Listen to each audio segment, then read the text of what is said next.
Good evening दोस्तों। मैं आपका फ्रेंड पार्थ लेकर आया हूँ आपको channel I S think tank में। चैनल को लाइक करना, सब्सक्राइब करना, शेयर करना ना भूलें। लक्ष्मीकांत सीरीज में एक अगला अध्याय जोड़ते हुए सर्जनशिप आपने देखा। तो आज लेक्चर 6 या 7 है, मुझे भी ध्यान नहीं है। और इसके पहले हमने कई सारे चैप्टर्स देखे। मैंने आपको जैसा बताया है कि फ्री ऑफ कॉस्ट, बिना किसी मोनेटाइजेशन के, बिना किसी फीस के ये चैनल चलाया जा रहा है। उन गरीब तबकों तक इस चैनल को पहुंचाएं जो कि यूपीएससी में चाहते हैं कि ब्यूरोक्रेट बनना, पर वो बड़े बड़े कोचिंग संस्थानों को अफोर्ड नहीं कर सकते। ठीक है। और मेरी आपसे गुजारिश है, कोई पैसा नहीं चाहिए मुझे। बार फिर मैं कहता हूँ, मेरी गुजारिश है कि इस चैनल को आप जितना शेयर करें, सब्सक्राइब करें, उतना ही मेरे लिए अच्छा होगा। और मैंने आपको बताया था, कल मैं प्री मेंस का लेक्चर लेके आया था। यहाँ ऐसा फॉर्मेट चल रहा है कि 2-3 प्री के लेक्चर्स के बाद एक मेंस का मैं लेक्चर लेता हूँ। मेंस ओरिएंटेड जो जितने भी चैप्टर्स हुए हैं उनको मेंस ओरिएंटेड कवर करता हूँ। अभी पॉलिटी हो रहा है, फिर आगे गवर्नेंस भी होगा, और मोस्ट प्रोबेबली आज या कल से हिस्ट्री ऑप्शनल की भी, मोस्ट प्रोबेबली मैं 1 जून सोच रहा हूँ, मे भी पहले भी हो जाए, हिस्ट्री ऑप्शनल की लेक्चर स्टार्ट करने वाला हूँ। मेरा हिस्ट्री ऑप्शनल रहा था। ठीक है। तो विदाउट वेस्टिंग टाइम, आज का जो लेक्चर है, ठीक है, आज का जो लेक्चर है वो है आपको प्री पॉइंट ऑफ व्यू से। किस पॉइंट ऑफ व्यू से? प्रीलिम्स पॉइंट ऑफ व्यू से मेनली ये लेक्चर है। इससे बहुत कम क्वेश्चन आता है मेंस से रिलेटेड। आ सकता है तो एनआरसी से आ सकता है ना, वो मेंस टॉपिक में हम लोग डील करेंगे। ठीक है। तो फिलहाल हम लोग बात करते हैं सिटीजनशिप। चैप्टर का नाम है सिटीजनशिप। आपको पता है सिटीजनशिप क्या होता है? सिटीजन्स ऑफ इंडिया, है ना। तो दो तरह के कैटेगरीज ऑफ पीपल में डिवाइडेड होता है। एक होता है सिटीजन्स और एक होता है एलियंस। इसी सिटीजन से मिलता जुलता आजकल एक टर्म आ रहा है नेटिजन्स, जो नेट पे रहते हैं ना, इंटरनेट पे सर्फिंग करते हैं। खैर वो अलग बात है। तो सिटीजन्स और एलियंस दो तरह के होते हैं। ठीक। सिटीजन्स दो तरह के पब्लिक डिवाइडेड है, सिटीजन्स एंड एलियंस। और एलियंस भी दो तरह के डिवाइडेड होते हैं। ठीक है। जो फ्रेंडली कंट्री से हैं, ठीक है, और जो एनिमी कंट्री से हैं या नॉन फ्रेंडली स्टेट से, एनिमी स्टेट से। ठीक है। फिर अभी हम लोग इस चैप्टर में देखेंगे कि सिटीजन्स को क्या क्या राइट्स अवेलेबल है, क्या वो नॉन सिटीजन्स एलियंस को है कि नहीं, एंड ऑल द थिंग्स। ठीक है। तो एक in India there are two categories of people, citizens and aliens, with citizens enjoying full members of the Indian state, enjoying all civil and political rights. Citizens को हर प्रकार के political and civil rights हैं, ठीक है, जबकि aliens को नहीं है। Aliens do not have all the civil and political rights. और वो भी डिफाइंड है, जैसे मैंने आपको बताया, फ्रेंडली एलियंस और एनिमी एलियंस। फ्रेंडली एलियंस वो है, जैसे फ्रेंडली एलियन जैसे यूनाइटेड स्टेट का कोई सिटीजन है ना, वो फ्रेंडली एलियन कहलाएगा। ठीक है। लेकिन जो मानिए पाकिस्तान का सिटीजन है ना, या चाइना का है, वो एनिमी स्टेट का एलियन कहलाएगा। ठीक है। जिससे इंडिया वॉर पे है, या वो आप एक, अभी तो वॉर पे नहीं है इंडिया चाइना से, लेकिन जिससे हमारे स्ट्रेन रिलेशन है ना। एक्चुअल डिफिनेशन ये है कि एनिमी एलियंस वो होते हैं जिन सिटीजन्स ऑफ दोज नेशंस जो इंडिया के साथ वॉर कर रहे हैं। ठीक है। तो दो तरह के सिटीजन्स हो गए, friendly citizens and enemy citizens, या aliens, friendly aliens and enemy aliens. Enemy aliens ये हुए जो एनिमी स्टेट से हैं, जैसे पाकिस्तान चाइना। फ्रेंडली एलियंस जैसे यूएस है, रशिया है, एक्सेट्रा। अब सिटीजन्स को कुछ सर्टेन राइट्स एक्सक्लूसिवली अवेलेबल है। देखिए सिटीजन्स को, देखिए कुछ राइट्स हैं जो सिटीजन्स को एक्सक्लूसिवली अवेलेबल है। मैं कैसे रटा था, आप भी रट सकते हैं। वो है 15 16, 15 16, ठीक है, देन 19, देन 29, देन 30। ठीक है। ये कुछ राइट्स हैं जो ओनली सिटीजन्स को अवेलेबल है, नॉट अवेलेबल टू एलियंस। ये क्या है, ये आप फंडामेंटल राइट्स में सीखेंगे। ठीक है। ठीक है। पर ये एक्सक्लूसिवली अवेलेबल है सिटीजन को। 15 16 19 29 जैसे मैं एग्जांपल दे सकता हूँ, लिस्टेड भी आप पढ़ सकते हैं। 15 हो गया कि no discrimination at public place. 16 हो गया इक्वल अपॉर्चुनिटी इन एम्प्लॉयमेंट। 19 हो गया राइट टू फ्रीडम। अब 19 के भी अंदर अलग अलग है, freedom of religion, right to freedom of, sorry not religion, right to freedom of speech and expression, right to freedom of profession, right to have residence, वगैरह वगैरह। 29 30 ये आपको कल्चरल एंड एजुकेशनल राइट्स के अंदर आता है। तो ये याद रखना है, ये ज़्यादा हम लोग डिटेल में बात करेंगे फंडामेंटल राइट्स चैप्टर पार्ट 3 के, जो कि नेक्स्ट चैप्टर होगा उसके अंदर। फिलहाल आपको क्या याद रखना है कि 15 16 19 29 30 ये एक्सक्लूसिवली सिटीजन्स को अवेलेबल है। ठीक है। बाकी सारे राइट्स सर एलियंस को अवेलेबल है और सिटीजन्स को भी अवेलेबल है। ठीक है।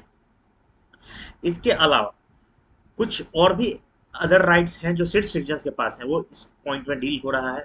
ठीक है। जैसे right to vote in elections to Lok Sabha and state legislative assembly. Lok Sabha और विधानसभा के इलेक्शन में सिर्फ और सिर्फ सिटीजन्स वोट कर सकते हैं, नॉन सिटीजन्स एलियंस वोट नहीं कर सकते हैं। और राज्यसभा और सांसद और विधायक का चुनाव भी सिर्फ और सिर्फ सिटीजन्स कर सकते हैं, एलियंस नहीं कर सकते हैं। तो कोई अमेरिका का सिटीजन हो जो इंडिया के लिए एलियन है, वो चाहे कि लोकसभा का चुनाव लड़ लें, सांसद का चुनाव लड़ लें मनोज तिवारी की जगह टिकट लेकर के, तो वो पॉसिबल नहीं है। ठीक है। तीसरी चीज पब्लिक ऑफिस, जैसे कि प्रेसिडेंट, वाइस प्रेसिडेंट, जजेस of supreme court, high court, governor, attorney general, advocate general, ये भी सिर्फ सिटीजन को ही होता है। इसके अलावा सिटीजन के ऑल्सो हैव सर्टेन ड्यूटीज, ठीक है, like respecting the Indian symbols, defending the country, और बहुत सारे फंडामेंटल ड्यूटीज, वो भी सिर्फ सिटीजन को। तो याद रखिएगा, फंडामेंटल ड्यूटीज ओनली सिटीजन पे अप्लाइड है। ये भी कई बार आप देखेंगे कि प्रीलिम्स में पूछे जाते हैं, टेस्ट सीरीज में पूछे जाते हैं, कभी भी यूपीएससी भी पूछ सकता है। फंडामेंटल राइट सर दोनों को लगते हैं, कुछ हैं जो सिर्फ सिटीजन को लगते हैं, जैसे 15, 16, 19, 29, 30। इसके अलावा सभी को लगते हैं। अच्छा, ये इंपॉर्टेंट है, मेरा गलत हुआ था, यूपीएससी 2021 के प्री का सवाल है, एकदम यहीं से उठा के असर्शन रीजन स्टेटमेंट 1 स्टेटमेंट 2 पूछा था। इंडिया में जो सिटीजन, दो तरह के सिटीजन होते हैं, बाई बर्थ, और भी होते हैं, मैं आगे देखूँ, और एक होते हैं नेचुरलाइज्ड सिटीजन। दोनों ही तो वो can run for the office of president of India, लेकिन यूएस में सिर्फ और सिर्फ जो बाई बर्थ होते हैं वही रन कर सकते हैं। सो वेरी इंपॉर्टेंट पॉइंट याद रखिएगा। मैं जैसा कह रहा हूँ यूपीएससी 2021 मेरा ये प्रीलिम्स में गलत हुआ था, आप देख सकते हैं आया हुआ था। ठीक, नेक्स्ट सिटी सिंगल सिटीजनशिप, इस पे मैं ऑलरेडी बात कर चुका हूँ, वहां पे बात कर चुका हूँ जब फीचर्स ऑफ इंडियन कॉन्स्टिट्यूशन की बात कर रहे थे। हमारे देश में सिंगल सिटीजनशिप है, कहने का मतलब एक सिटीजनशिप है, मैं इंडिया का सिटीजन हूँ। आप भले तमिलनाडु से बिलोंग कर सकते हैं, महाराष्ट्र से बिलोंग कर सकते हैं, बिहार से बिलोंग कर सकते हैं, बट आप सिटीजन सिर्फ इंडिया के हैं। ऐसा नहीं है कि आपके पास तमिलनाडु की भी सिटीजनशिप रहेगी। हालांकि कई स्टेट्स हैं जैसे कनाडा, कनाडा या यूएस, यूएस में आप डुअल सिटीजनशिप, आप एक यूएस के भी सिटीजन है, और अगर आप टेक्सास से बिलोंग करते हैं तो आप टेक्सास के भी सिटीजन हैं, है ना। लेकिन यहाँ इंडिया में ऐसा नहीं है। वही इसकी बातें ऑलरेडी हम लोग डिस्कस कर चुके हैं, इस पर ज़्यादा हमें बोलने की जरूरत नहीं है। जिसे चाहिए वो सेलियंट फीचर्स ऑफ कॉन्स्टिट्यूशन की लेक्चर को देख सकता है, जहां तक मुझे याद है लेक्चर 2, 3 या 4 था। ठीक है। हाँ, ये क्या है, exceptions to the absence of discrimination include provisions allowing Parliament to prescribe residence. देखिए, Parliament residence as a condition, किसी प्रकार का हमारा डिस्क्रिमिनेशन नहीं है सिटीजन के साथ, लेकिन हाँ, पार्लियामेंट को ये हक है कि सर्टेन एम्प्लॉयमेंट में, जैसे मान लीजिए कि बिहार सरकार की कोई जॉब है ना, तो पार्लियामेंट को पूरा पूरा हक है कि वो बिहार, उसके पावर है, नॉट स्टेट गवर्नमेंट, पार्लियामेंट को हक है कि वो उसे रिजर्व कर सकता है बिहार के ही सिटीजन के लिए। ठीक है, तो वही चीज लिखा जा रहा है, prescribe residence as a condition for certain employments and states to provide benefits for preference to their residents in matters not covered by constitutional rights। देखिए, मानिए कल को बिहार सरकार को जॉब लेकर के आ रही है, तो वो अपने, it can not make it exclusively for the people citizen of Bihar या पीपल ऑफ बिहार, वो नहीं रोक सकता दूसरे स्टेट को, but parliament has certain power to restrict the people of other state. Legislature को ये पावर नहीं है। ठीक है, हाँ, प्रेफरेंस वो जरूर दे सकता है। जैसे आप इसका एग्जांपल देख सकते हैं, आप जब दूसरे दूसरे स्टेट का पीसीएस भरते हैं, तो आप देखेंगे कि वहाँ जो दूसरे स्टेट के, जैसे मान लो आप यूपी का भर रहे हैं और आप राजस्थान से बिलोंग करते हैं, तो ऑल्दो आप राजस्थान में ओबीसी हैं या ओबीसी लिस्ट में है, लेकिन आप you will be counted as general in Uttar Pradesh, है ना।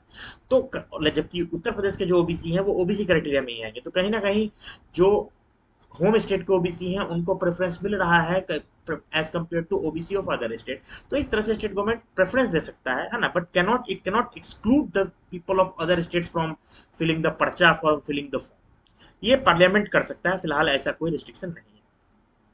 आर्टिकल 19 आपको पता है, फ्रीडम ऑफ मूवमेंट, हाँ, ये भी रोका जा सकता है। ये सब देखिए, सब डिटेल में हम लोग पढ़ेंगे, कुछ खास बात नहीं है ज़्यादा फंडामेंटल राइट्स में। आर्टिकल 19 को फ्रीडम के का एक पार्ट जो है वो फ्रीडम ऑफ, आर्टिकल 19 जो right to freedom of freedom है, फ्रीडम ऑफ रेजिडेंस है। पर हाँ, आप ऐसे जगह जाकर के जहाँ इनर लाइन परमिट है, जैसे पहले आर्टिकल 370 थी, अब तो नहीं, आपका शून्य जमीन नहीं खरीद सकते थे।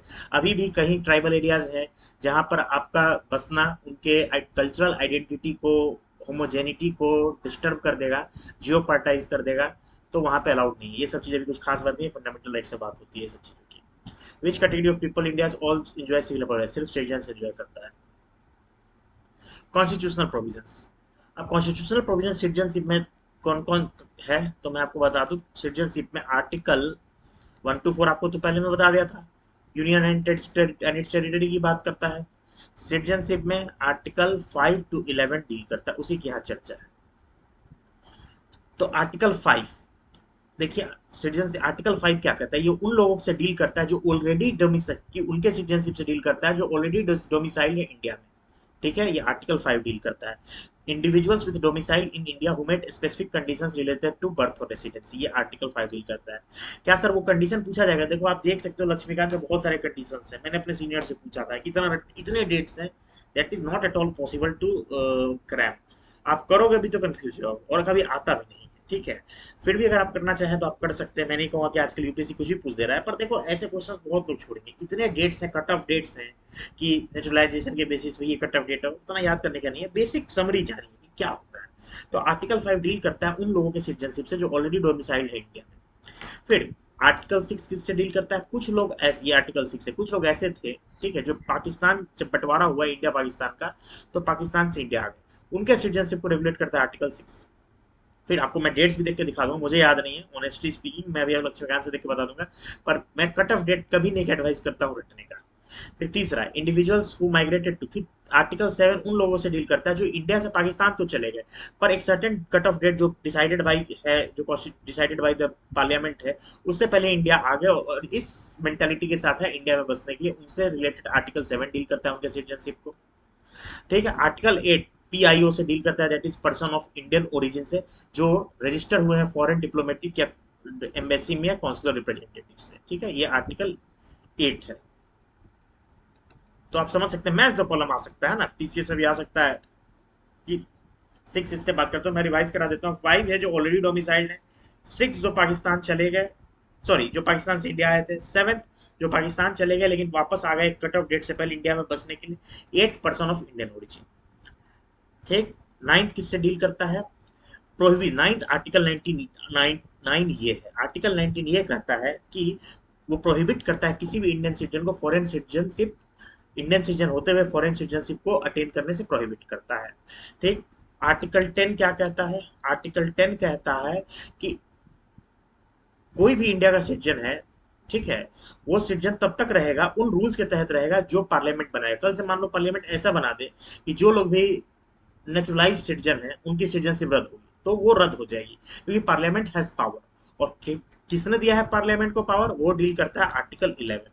आर्टिकल 11 डील करता है, पार्लियामेंट को ये ताकत देता है कि वो सिटीजनशिप को रेगुलेट करे, उससे रिलेटेड कानून बनाए for acquisition and termination of citizenship. तो इस तरह से मैच द कॉलम आ सकता है। तो मैंने आपको लिस्ट बता दी, article 5 to 11 deals with citizenship.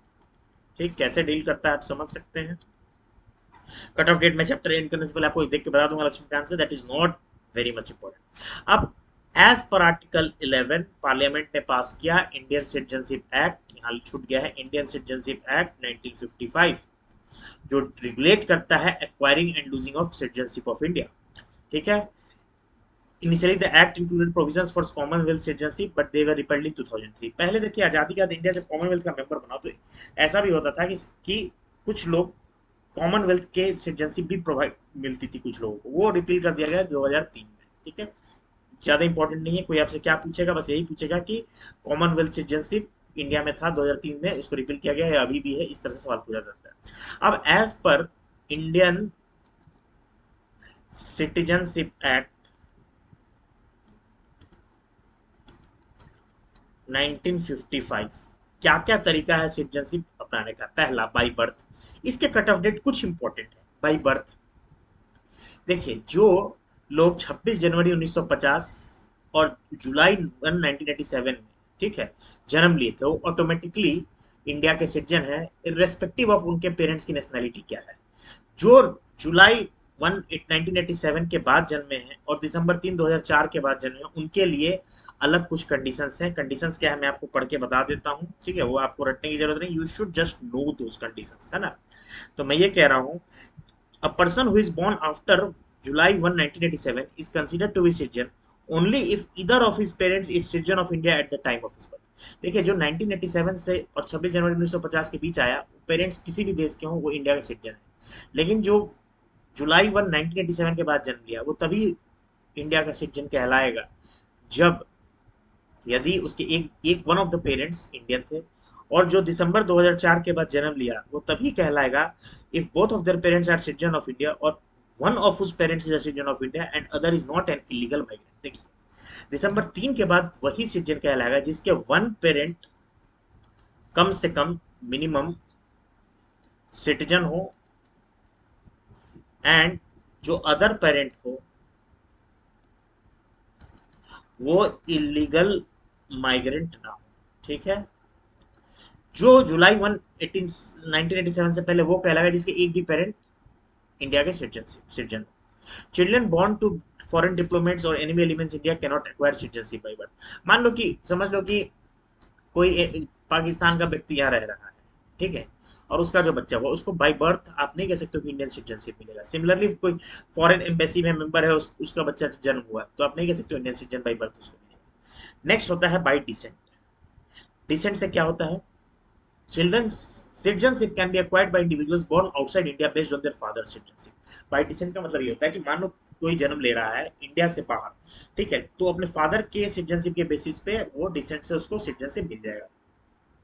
और इसके भी अपने क्राइटेरिया हैं, स्पेसिफिक डेट्स हैं। क्या है क्राइटेरिया और स्पेसिफिक डेट्स, मैं आपको बता देता हूँ कि मैं बोल रहा हूँ बहुत ज्यादा डेट इंपॉर्टेंट नहीं है, ठीक है। डिसेंट से ये person born after 26 January 1950 but before 10 December 1992 is a citizen of India by descent. If father was a citizen of India at the time of his birth, a person born after 10 December 1992 is considered citizen if either of his parents is a citizen of India at the time of the birth. ठीक, और after 2004 तो यही होगा citizen of India but unless his birth is registered at Indian consulate within 1 year of the date of birth और with the permission of central government after the set period. देखिए इसके बारे में क्या कह रहा है, आप डेट्स देख सकते हैं कि अगर कोई व्यक्ति का जन्म 26 जनवरी 1950 के बाद और 10 दिसंबर 1992 से पहले हुआ है तो सिटीजन ऑफ इंडिया तब होगा अगर वो फादर उसका सिटीजन ऑफ इंडिया होंगे उसके जन्म के समय। उसके बाद हुआ है तो तब होगा जब एक भी पेरेंट्स होंगे सिटीजन ऑफ इंडिया होंगे एट द, और जो 3 दिसंबर 2004 के बाद जो जन्मे हो तभी सिटीजन ऑफ इंडिया होंगे जब उनका जन्म is registered at Indian consulate within 1 year of the death of birth. एक साल के अंदर अगर डेथ ऑफ बर्थ के इंडियन कॉन्सुलेट में रजिस्टर्ड हो गया तो ही सिटीजन हुए। देखिए सर, मैं कभी तो इंडेक्स को नहीं रटा, आप बेसिक समझ सकते हैं ना, उन्हीं से क्वेश्चन आता है। इतने साल यूपीएससी दिया, स्टेट पीसीएस दिया, इससे सवाल नहीं आता। स्टेट पीसीएस में आ सकता है, यूपीएससी में नहीं आ सकता, ठीक है। स्टेट पीसीएस आपको पता ही है, पूछ लेता है कि यहाँ कितने बाल हैं, वहाँ कितने बाल हैं, तो किसी के मूछ में कितने, दाढ़ी में कितने बाल हैं, तो इस तरह के सवाल यूपीएससी नहीं पूछता। आप पूछ भी लेता है तो छोड़ देने लायक है, आप कंफ्यूज करेंगे उल्टा पुल्टा आंसर लिए। ये बाई डिसेंट हो गया। देन एक तरीका होता है by registration. Central government can register, central government को अधिकार है कि वो किसी इंडिविजुअल को जो सर्टेन क्राइटेरिया फुलफिल कर रहे हैं उन, ठीक है, सच एज इंडियन ओरिजिन और मैरिज की, भाई किसी के स्पाउस है, उस मानो कोई विदेशी से शादी कर ले रहा है तो वो सिटीजन बनेगा नहीं बनेगा, ये बाई रजिस्ट्रेशन उसको सिटीजन बनाया जा सकता है, ठीक है। या किसी का चिल्ड्रन है जो इंडियन सिटीजन है, उसका विदेश में बच्चा पैदा हुआ, ठीक है, तो उससे रिलेटेड भी बाई रजिस्ट्रेशन से वो रजिस्टर करना होगा with in certain time period, ठीक है, और वो सिटीजन बन सकता है। मैं एक बार पढ़ देता हूँ। The central government on application register citizen as citizen of India. पहले तो इलीगल माइग्रेंट नहीं होना चाहिए। इफ बहुत सारी कंडीशन है, ठीक है, वो आप पढ़ सकते हैं, मैं नहीं इतना पढ़ने जा रहा हूँ। नॉट रिक्वायर्ड, मैं क्लियर बोल रहा हूँ, नॉट रिक्वायर्ड, ठीक है, आप पढ़ सकते हैं, इतना ज्यादा कोई रेट नहीं रखता है। एक होता है by naturalisation. May grants Indian government, central government may grant citizenship through naturalization under certain conditions. Recent amendments have reduced residency requirement for certain communities. देखिए नेचुरलाइजेशन से कैसे कोई बनता है, उसमें भी सर्टेन कंडीशंस हैं। उसके लिए क्या होता है, the government may on application grant a certificate to naturalization not बिगन इलीगल माइग्रेंट। पहले तो इलीगल माइग्रेंट नहीं होना है if he possesses the following conditions. उसमें से एक दो कंडीशंस है कि he should be a good character, he should have an adequate knowledge of any of the language in the 8th schedule of the constitution. मतलब उसे एक 8th schedule में जो 8th शेड्यूल में जो लैंग्वेजेस है, ठीक है, 8th शेड्यूल ऑफ कॉन्स्टिट्यूशन में, उनमें से उसे एक का नॉलेज होना चाहिए। ही should be a good character और तमाम तरह की बातें। और उसे एक ओथ लेना पड़ता है, ओथ ऑफ एलिजियंस लेना पड़ता है। देखिए आप कहेंगे सर आप ऐसे उसे उड़ा के पढ़ा रहे हो, अच्छा नहीं पढ़ा रहे होते, वो समझो कोई ना पूछता है ना पूछेगा, मैं आपको लिख के देता हूँ, बहुत कुछ है पूछने को, ठीक है। आप इनको माइंड भरने में अपना माइंड खराब मत कर, एक रीडिंग कर ले कि हाँ ऐसे ऐसे होता है, क्या क्या प्रोसेस है। डिसेंट है, बाई बर्थ है, बाई बर्थ क्या होता है आपको कंडीशन पता चल गई। डिसेंट क्या होता है कि भाई फादर के बेसिस पे होता है। रजिस्ट्रेशन से क्या होता है, भाई रजिस्ट्रेशन है कि मैरिज हो गया स्पाउस से, बच्चे का जन्म उसके विदेश में, वो कैसे सिटीजन बनेगा वो देखा जाता है। नेचुरलाइजेशन होता है तो उसमें सर्टेन कंडीशन है कि भाई उसको 8th शेड्यूल का एक भाषा आनी चाहिए, गुड कैरेक्टर को, और भी वही सारे हैं, मैं तो एक दो बता रहा हूँ, ठीक है। एक होता है बाय इनकॉर्पोरेशन ऑफ टेरिटरी, कि मतलब अगर कोई टेरिटरी कल को इंडिया का हिस्सा बनता है तो पार्लियामेंट के पास ये पावर है बताने को कौन सिटीजन बनेगा कौन सिटीजन नहीं बनेगा, ठीक है। जैसे इसका एग्जांपल है, जब पौंडीचेरी, पहले आपको पता है पौंडीचेरी एक फ्रेंच कॉलोनी था, जब वो इंडिया में उसका विलय हुआ तो 1962 में, तो इंक्लूड्स द सिटीजनशिप ऑर्डर, तो सिटीजनशिप ऑर्डर पास की सेंट्रल गवर्नमेंट 1962 में, जिसने बताया कि ये so and so people will become the citizens of India. तो कुल मिला के 5 तरीका ही आपको ध्यान रखना है। पहला तरीका by birth, by descent, by naturalization, by registration, special provisions. Registration और नेचुरलाइजेशन में क्या अंतर है? रजिस्ट्रेशन से होता है कि भाई आप किसी, आप स्पाउस है आपकी फॉरेनर, उसका सिटीजनशिप कैसे आएगा, ठीक है, उसमें टाइम फ्रेम है, फॉर्म भरना पड़ता है, रजिस्टर करना पड़ता है। या बच्चा जन्म हुआ, माइनर बच्चा जन्म हुआ इंडियन सिटीजन को जो विदेश में है, वो कैसे होगा। नेचुरलाइजेशन में होता है कि भाई इसमें भी सर्टेन कंडीशंस होती हैं, ठीक है, सर्टेन कंडीशंस होती हैं, उसके अंदर आप, कोई व्यक्ति जो इंडिया का सिटीजन बनना चाहता है तो सो एंड सो कंडीशन होती है, ओथ ऑफ एलिजियंस लिया जाता है, एथ शेड्यूल का की एक भाषा जाने, तमाम तरह की बात होती है। आप एक बार रीड कर लेंगे और मत रटिएगा, बहुत कुछ रटने को है, ये सब फालतू चीजों पर टाइम मत बर्बाद, मैं आपको कह रहा हूँ। स्पेशल प्रोविजंस, ये कुछ न्यू एडिशंस हैं जो शायद आपको आपके लक्ष्मीकांत में अब नहीं मिलेंगे, क्योंकि ये अपडेटेड है। जैसे असम अकॉर्ड हुआ था, special provisions apply to persons covered by Assam accord granting citizenship based on residency and registration. आपको भी पता है बांग्लादेशी क्राइसिस बहुत ज्यादा है असम के अंदर, और कई दंगे भी हैं, खतरनाक खतरनाक, है ना। फिर बोडोलैंड की भी डिमांड होने लगी इस चीज को लेकर के, चुनाव का जो डेमोग्राफी बदल रहा था, तो इसके लिए असम अकॉर्ड साइन हुआ था। असम गवर्नमेंट में आंसू था, ऑल असम स्टूडेंट यूनियन, और सेंट्रल गवर्नमेंट में राजीव गांधी जी की सरकार थी जहां तक मुझे ध्यान है। और उसके बेसिस पे उसमें एक स्पेशल प्रोविजन है कौन कौन असम का सिटीजन है कि नहीं, उसके लिए अलग कट ऑफ डेट है। फिर similarly migrants from Afghanistan, Pakistan and Bangladesh, आपको पता है जो अभी सिटीजनशिप में अमेंडमेंट हुआ है, सिटीजनशिप CAA, जिसको लेकर बड़ा बवाल हुआ था। ये अलग बात है कि CAA को लोग NRC से और NPR से कंफ्यूज कर रहे थे, तीनों तीन चीज है। CAA जो है सिटीजनशिप अमेंडमेंट एक्ट, ये रिलीजियस माइनॉरिटीज जो कि बांग्लादेश, पाकिस्तान और अफगानिस्तान में है, जो परसिक्यूट हो रहे हैं, रिलीजियस परसिक्यूशन के शिकार हैं, ठीक है, अदर देन मुस्लिम्स, है ना, जैसे हिंदू, सिख, बुद्धिस्ट, है ना, इन लोग को सिटीजनशिप दिया जाएगा, वो है। और ठीक है, तो वही लिखा हुआ है, recent amendments allow citizens for migrants belonging to specific communities who entered India before 31 December 2014, exemptions from certain penal consequences and eligibility for long term visa were granted before the citizenship amendment। तो वही चीज है, CAA जो latest edition है वो ये है। CAA क्या है कि जो भी रिलीजियस माइनॉरिटीज हैं, है ना, अफगानिस्तान, बांग्लादेश, पाकिस्तान में, जैसे कि एक्सेप्ट मुस्लिम्स, है ना, वो उनको इंडिया की सिटीजनशिप दी है। जैसे पाकिस्तान के अंदर हिंदूज माइनॉरिटी है और बहुत ज्यादा रिलीजियस परसिक्यूशन उनका होता है ना, तो उनको सिटीजनशिप दिया जाएगा। वही ये कह रहा है कि recent amendments allow citizenship for migrants belonging to certain communities who enter India before, और कट ऑफ डेट उसका क्या है, याद रखिएगा, ये पूछा जाता है, करंट अफेयर का क्वेश्चन है। 31 दिसंबर, this is the cut off date for CAA, ठीक है। Exemption from certain penal provisions, consequences and eligibility for long term visas were granted। देखिए, तो उसमें भी आप करंट अफेयर में पढ़ेंगे कि सर्टेन टाइम फ्रेम था, शायद 11 ईयर्स था क्या, उसको घटा के 6 ईयर्स के आसपास शायद कर दिया गया है, ठीक है, 6 ईयर्स कर दिया गया है सिटीजनशिप ग्रांट करने के लिए। What is one way of individual can acquire Indian citizenship?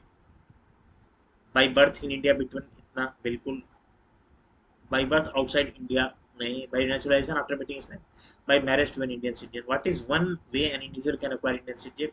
देखो, इससे नॉट ओनली वन वे, इससे भी हो सकता है, इससे भी हो सकता है, इससे भी हो सकता है, इससे नहीं हो सकता है। By birth outside India to an India, इससे भी हो सकता है, सबसे हो सकता है, ठीक है। लॉस ऑफ सिटीजनशिप, हालांकि क्वेश्चन करते व्हाट इज वन वे, कई सारे वे हो सकते हैं। लॉस ऑफ सिटीजनशिप, देखिए, इंडियन सिटीजनशिप एक्ट क्या करता है, वो लॉस ऑफ, आपसे कोई पूछ दे मेंस में कि इंडियन सिटीजनशिप एक्ट 1955 क्या रेगुलेट करता है, तो किसको सिटीजनशिप मिलेगा वो तो रेगुलेट करता ही है, साथ में किसकी सिटीजनशिप जाएगी वो भी रेगुलेट करता है। कैसे कैसे लॉस ऑफ सिटीजनशिप हो सकता है समझिएगा। बाय रिनंसिएशन, कोई वॉलंटरली कहता है कि अब मुझे इंडिया का सिटीजन नहीं बनकर रहना है, मैं सिटीजनशिप को डिनाउंस करता हूँ, तो ठीक है, वो उसकी टर्मिनेट हो जाएगी सिटीजनशिप। बाय टर्मिनेशन, सिटीजनशिप किसी की फोर्सफुली भी टर्मिनेट की जा सकती है अगर वो इंडिया का सिटीजन होते दूसरे देश का सिटीजनशिप एक्सेप्ट कर लेता है, ठीक है। Exceptions during exist during war time के समय बात अलग होती है, याद रखिएगा, ये प्रीलिम्स के लिए अच्छा सवाल बन सकता है। बाय डेप्रीवेशन, सेंट्रल गवर्नमेंट किसी को फोर्सफुली भी डिप्राइव कर सकता है सिटीजनशिप से, अगर वो डिसलॉयल्टी शो करता है इंडियन कॉन्स्टिट्यूशन के खिलाफ, या फ्रॉड से सिटीजनशिप ऑब्टेन किया है, ठीक है, एनिमी के साथ कोनाइसेंस किया है ड्यूरिंग द वॉर, यहाँ की खुफिया चीजें पास किया है, या विदेश में जाके इम्प्रिजन हो गया, ठीक है, कुछ कंटिन्यूअस है, फिर इंडिया से 7 साल तक कंटिन्यूअस बाहर रह रहा है, तो उसकी सिटीजनशिप को डिप्राइव कर दिया जा सकता है। तो 3 तरह से सिटीजनशिप जा सकता है। एक रिनाउंसिएशन, आप वॉलंटरली दे दें। टर्मिनेशन, कि भाई आप दूसरे देश का सिटीजनशिप ले रहे हैं बिना मतलब कि इंडिया के सिटीजन रहते हैं। और डेप्रीवेशन, कि आप फ्रॉड से सिटीजनशिप ऑब्टेन किए हैं, आप एनिमी के साथ कोनाइसेंस किए हैं, इम्प्रिजनमेंट है हो गए हैं, 7 साल से बाहर है, तमाम तरह से, ठीक है। तो ये 3 तरीके हैं जैसे सिटीजनशिप जा सकती है किसी की। अब ओसीआई की बात कर ले, ओवरसीज सिटीजन ऑफ इंडिया। 2000 में कमेटी बनी थी, एल एम सिंघवी कमेटी, ये पंचायती राज में भी बनी थी, ठीक है, इनके अंडर में। और they it was form to study in detail OCI, overseas citizen of India. उन्होंने अमेंडमेंट बता कि करने के लिए कहा सिटीजनशिप एक्ट 1955 में, और कहा कि डुअल सिटीजनशिप दीजिए पर्सन्स ऑफ इंडियन ओरिजिन को फ्रॉम अदर कंट्रीज। मान लीजिए पर्सन ऑफ इंडियन ओरिजिन क्या होता है, आप दुबई में रह रहे हैं, जन्म तो इंडियन ओरिजिन के हैं पर आप दुबई में बस गए, तो इन्होंने कहा कि भाई डुअल सिटीजनशिप देनी चाहिए ऐसे लोगों को। लेकिन तो सिटीजनशिप अमेंडमेंट एक्ट 2003 एक एक्ट आई थी that allowed PIOs from 16 countries to acquire overseas citizen of India. जो 16 देश है एक्सक्लूडिंग पाकिस्तान बांग्लादेश, उनको इन्होंने हक दिया ओवरसीज सिटीजन ऑफ इंडिया का एक कार्ड दिया, ओसीआई कार्ड कहते हैं। This act also remove provisions related to citizen commonwealth citizenship from the principal act, ठीक है। तो ये पूछा जा सकता है कि सिटीजनशिप अमेंडमेंट एक्ट 2003 ने क्या क्या काम किया था। तो PIO person of Indian origin है from 16 countries except Pakistan and Bangladesh, उनको ओसीआई कार्ड दिया और कॉमनवेल्थ सिटीजनशिप के फंडे को हटा दिया।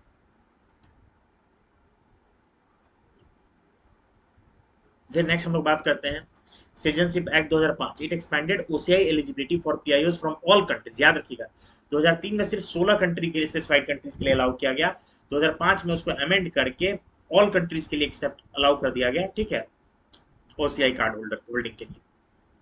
और क्या ये डुअल सिटीजनशिप है सर? अभी आप बोले कि डुअल सिटीजनशिप अलाउड नहीं है, नहीं, डुअल सिटीजनशिप नहीं है, ठीक है। 2015 में भी एक अमेंडमेंट हुआ जिसमें पीआईओ, पूरा रटन चैप्टर है, कोई ज्यादा डिटेल चैप्टर नहीं है, पीआईओ कॉन्सेप्चुअल नहीं है, पीआईओ और ओसीआई को मर्ज कर दिया गया और एक नया टर्मिनोलॉजी दे दिया गया, overseas citizen of India card holder scheme. तो पहले ओसीआई थे, ओवरसीज सिटीजन ऑफ इंडिया, अब है OCI card holder, that is overseas citizen of card holder scheme. PIO scheme बस, और फिर 2015 में इसको खत्म कर दिया गया पर्सन ऑफ इंडिया ओरिजिन को, and all existing PIO card holders were considered OCI card holders. पहले दो था पीआईओ एंड ओसीआई, बाद में 2015 में पीआईओ को हटा दिया गया। अब सिर्फ और सिर्फ क्या एग्जिस्ट करता है, not OCI but OCI card holders उनका नाम होता है, ठीक है। नेक्स्ट सिटीजनशिप अमेंडमेंट एक्ट 2015 मैंने बता ही दिया। Registration of overseas citizen of India card holder. अब जो ओसीआई कार्ड होल्डर है, ओसीआई कार्ड होल्डर है, उनका रजिस्ट्रेशन कैसे होता है? द सेंट्रल गवर्नमेंट को ये पावर है कि किसी को भी रिकॉग्नाइज कार्ड दे सकता है as a OCI card holder, not state government. The central government में register individual as overseas citizen of India card holders if they meet certain criteria. क्या क्या क्राइटेरिया है? Individuals who were citizens at the time on or of or after the commencement of constitution or were eligible for Indian citizenship at the time. Very important, ये important है कि वैसे लोग को उसे कार्ड दिया जा सकता है जो इंडियन सिटीजन बनने के लिए एलिजिबल थे जब संविधान हमारा बना और एग्जिस्टेंस में आया। Individuals who were citizens of other nation but belong to a territory that became of part of India after August 1947। ऐसे सिटीजन जो भले दूसरे कंट्री से बिलोंग करते थे पर वो आज़ादी के बाद 15 अगस्त 1947 इंडिया का हिस्सा बन गया, तो ऐसे लोगों को भी ओसीआई कार्ड होल्डिंग दिया जा सकता है। Minor children of eligible individuals whose both parents are Indian citizens or one parent is an Indian citizen। Minor children ऐसे इंडिविजुअल है ना, इंडिविजुअल या जिसके और इंडिविजुअल्स हुज बोथ पेरेंट्स, ऐसा बंदा जिसके दोनों पेरेंट्स इंडियन सिटीजन है या एक पेरेंट इंडियन सिटीजन है, उसके माइनर चिल्ड्रन, माइनर समझते हैं ना, जो अभी बालिक है, उसे ओसीआई कार्ड दिया जा सकता है। Spouses of foreign origin of, ठीक है, foreign origin of Indian citizen और overseas citizen of India card holders provided their marriage has been registered for at least 2 years. ऐसे लोगों को दिया जा सकता है, ऐसे लोगों के स्पाउसेस, वाइफ, हस्बैंड को दिया जा सकता है ओसीआई कार्ड जिनका मैरिज रजिस्टर हो गया कम से कम 2 साल के लिए। However, individuals or their ancestors from Pakistan and Bangladesh or some specified countries are not eligible for registration. ठीक है, वो रजिस्ट्रेशन के योग्य नहीं है। कौन लोग? जो पाकिस्तान या बांग्लादेश बिलोंग करते हैं उनको ओसीआई कार्ड होल्डिंग नहीं दिया जा सकता है। ओसीआई पाक और बांग्लादेश को नहीं दिया जा सकता ऐसे सिटीजन को। ठीक है, किनको दिया जा सकता है मैं फिर बता दूं, माइनर चिल्ड्रन जिनके एक पेरेंट्स इंडियन सिटीजन है, या ऐसे लोग जिनका जन्म जिन संविधान के समय जब बना, संविधान जब एग्जिस्टेंस में आया तो फुली एलिजिबल थे इंडियन सिटीजन बनने के लिए, उनको दिया जा सकता है। ऐसे लोगों के स्पाउस को दिया जा सकता है जिनका मैरिज 2 साल से रजिस्टर्ड हो। इस तरह से आप देख सकते हैं, एक बार रीडिंग कर लेना, it's a very factual and useless topic. Conferment of rights on overseas citizen of India card holder, certain rights उनको दिया जाता है as specified by the central government. कौन स्पेसिफाई करता है? Central government. ऐसे ही पूछा सकता है। देखिए ये सब सवाल पूछा जाता है, ये नहीं पूछा जाता है क्या क्या राइट्स दिया जाएगा, ये सवाल ज्यादा पूछा जाएगा किसको हक है कि ओसीआई कार्ड होल्डर को राइट्स देने का। Not parliament but it's central government. ठीक है, पार्लियामेंट ने कानून के तहत सेंट्रल गवर्नमेंट को ये हक दिया है। दे आर नॉट इंटाइटल्ड, ये इंपॉर्टेंट, क्या क्या वो नहीं कर सकते, कर तो बहुत कुछ सकते, क्या क्या नहीं कर सकते। Equality of opportunity in public employment article 60 वो नहीं मान सकते। एलिजिबिलिटी फॉर पॉलिटिकल पोजीशंस, कई पॉलिटिकल पोजीशंस जैसे कि प्रधानमंत्री, ये सब वो नहीं मान सकते हैं। रजिस्ट्रेशन एज अ वोटर वो नहीं मान सकते, वो वोट नहीं दे सकते। मेंबरशिप इन लेजिस्लेटिव बॉडीज वो नहीं कर सकते। मैं एक लिस्ट बता दूंगा आपको ओसीआई वर्सेस एनआरआई कौन क्या कर सकता है, एक दो लेक्चर के अंदर प्रीलिम्स की एक डाल दूंगा अपने। अब इसलिए मैं बार बार कहता हूँ, टेलीग्राम में से बहुत सारी इन्फॉर्मेशन जाता है। मेरा टेलीग्राम ग्रुप है आईएएस थिंक टैंक नाम से, है ना, वहां पर मिल जाएगा आपको, मैं डाल दूंगा। ठीक है, उसमें आप देख सकते हैं कई चीजें जो मैं यहाँ कहता हूँ कि वहां मिल जाएगा, वो सिंपली लिस्ट है, उसको पढ़ाने का कोई मतलब नहीं। I am here for explanation. अब इसमें मैं क्या एक्सप्लेन करूँ, है ना। तो हाँ, लिस्ट ऑफ राइट्स चल जाएगा कि ओसीआई क्या क्या कर सकता है, एनआरआई क्या नहीं कर सकता है, या दोनों कौन, दोनों दो चीज कर सकते हैं, या कौन ये नहीं कर सकता, कौन ये कर सकता है, या कौन ये कर सकता है, कौन ये नहीं कर सकता, या क्या दोनों नहीं कर सकते, है ना। जैसे एक एग्जाम्पल दे सकता हूँ, एग्रीकल्चर लैंड लेना अलाउड नहीं है, तो ये मैं डाल दूंगा टेलीग्राम ग्रुप पे, आप वहां देख सकते हैं। ठीक, इसके अलावा what is the process through which individuals can voluntarily terminate their Indian citizenship? नहीं, वर्ड टाइम नहीं। By deprivation for fraudulent activities ये टर्मिनेट होगा। बाय रेनुंसिएशन ऑफ सिटीजनशिप कर सकते हैं, by acquiring citizenship of another country, ये सारी चीज से आप कर सकते हैं। अच्छा, अब ओसीआई कार्ड को आप कैसे छोड़ सकते हैं? Card holders have the option to renounce, वो खुद रिनाउंस कर सकते हैं एक डिक्लेरेशन देके। वंस, और एक बार वो डिक्लेरेशन सेंट्रल गवर्नमेंट ने रजिस्टर कर लिया तो individual ceases to be an overseas citizen of India. Additionally, the spouse and minor children of the cardholder can also lose their overseas citizen of India upon renunciation. मान लो मैं overseas citizen of India हूँ और मैं declaration देता हूँ कि मुझे OCIC card holder नहीं रहना है, तो अच्छा, तो मेरे साथ साथ मेरे माइनर बच्चे और मेरी वाइफ, स्पाउस, दोनों का ओसीआई कार्ड खत्म हो जाएगा। क्या कैंसिल कर सकती है केंद्र सरकार ओसीआई कार्ड को? बिल्कुल कैंसिल कर सकती है। एक central government has the authority to cancel the registration of a person as OCI card holder under various circumstances. वही सर्कमस्टेंसेस हैं जो सिटीजनशिप को टर्मिनेट करने का, डिप्राइव करने के कंडीशन है। क्या कि अगर आप फ्रॉड मीन्स से ओसीआई कार्ड होल्डर बने हैं, या if you have spread any disaffection and any Indian constitution, engage in unlawful activities during war time, मतलब आप एनिमी से कॉनाइसेंस कर लिए, किसी सिटीजनशिप लॉ का वायलेशन कर दिया, इम्प्रिजनमेंट हो गया फॉरेन में, या कोई भी आपका एक्शन जो that is against the security and welfare of the country, तो आपका ओसीआई कार्ड समाप्त किया जा सकता है। हाँ, लेकिन बिफोर कैंसिलेशन इंडिविजुअल को हक है that he should have some representation, he must be heard under the Indian citizenship act 2019। बोलो क्लियर है? तो please read once highly factual chapter, boring chapter, less questions,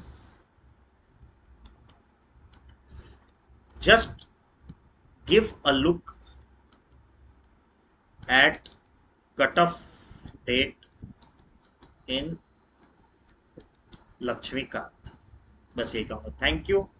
channel को लाइक करते रहिए, subscribe करते रहिए, शेयर करिए, गरीब तबके तक पहुंचाइए। बिल्कुल गाइड करूंगा किस तरीके से आपको यूपीएससी की तैयारी करनी है। All the best. ठीक है, मिलते हैं कल। Bye bye, good night, take care, सबका खैर, शुभ रात्रि। मेरा टेलीग्राम चैनल जरूर ज्वाइन करें। ठीक है, थैंक यू।